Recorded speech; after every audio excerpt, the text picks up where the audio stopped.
শ্রাবন্তীর তৃতীয় বিয়ে নিয়ে যা বললেন প্রথম স্বামী।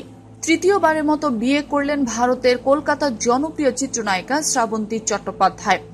পরিচালক রাজীব বিশ্বাস, মডেল কৃষণ ব্রোজের সঙ্গে বিয়ে ভাঙার পর এবার রোশন সিং নামে জৈন খ্যাতনামা কেবিন ক্রুয়ের সঙ্গে তার বিয়ে হয়। চণ্ডীগড়ে বিয়ের পিঁড়িতে বসেছেন তিনি।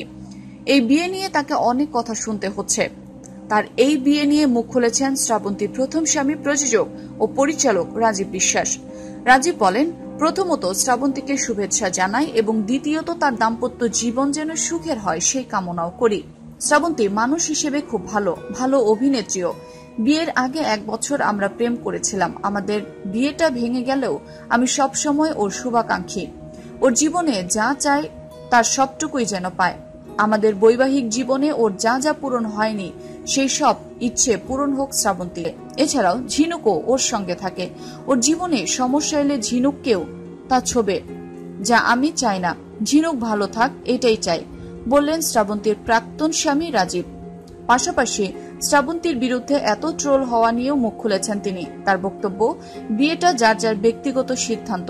প্রত্যেকের নিজের খুশি থাকাটা নিজের কাছে। যদি কেউ নিজের মনের মানুষ খুঁজে পান তাহলে তাদের জীবনের সিদ্ধান্ত নেওয়ার গুরুত্বপূর্ণ অধিকার রয়েছে। এর জন্য ট্রোল করাটা বোকামি। সঙ্গে প্রাক্তন স্ত্রীকে নিয়ে উদ্বেগ প্রকাশ করে তিনি জানিয়েছেন, শ্রাবন্তী ভীষণই আবেগপ্রবণ, তাই তিনি নিজের সিদ্ধান্তগুলো যেন আবেগের বশে না নেন সে কথাও বলেছেন তিনি। প্রসঙ্গত, দিন কয়েক আগেই ছবির সেটে একজনের কাছ থেকে জানতে পেরেছিলেন শ্রাবন্তীর নতুন সম্পর্কের কথা। শুনেছিলেন যে ওরা খুব শীঘ্রই নাকি গাঁটছড়া বাঁধবেন, কিন্তু তারিখটা জানতেন না। তবে হ্যাঁ, চমকটা হচ্ছে রাজীবও বিয়ের পিঁড়িতে বসছেন পরের বছর। জানিয়েছেন তিনি নিজেই আপাতত প্রেম করছেন ইন্ডাস্ট্রি বহিরাগত একজনের সঙ্গে।